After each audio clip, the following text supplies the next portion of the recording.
రంగు రంగు తారలన్నీ తొంగి తొంగి ఒక్కసారి చూస్తున్నా ఏంటినా, పైన లేని వెన్నెలంతా నేల మీదకొచ్చినట్టు నువ్వుంటే చూడవా.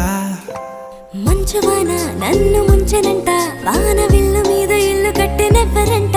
ఈ లోకమంతా నిన్ను చూసినంట, ఏ దిష్టి నిన్ను తాకకుండా ఇంటిలోన దాచుకుంటా. రంగు రంగు తారలన్నీ తొంగి తొంగి ఒక్కసారి చూస్తున్నా ఏంటినా, ఆ పైన లేని వెన్నెలంతా నేల మీదకొచ్చినట్టు నువ్వుంటే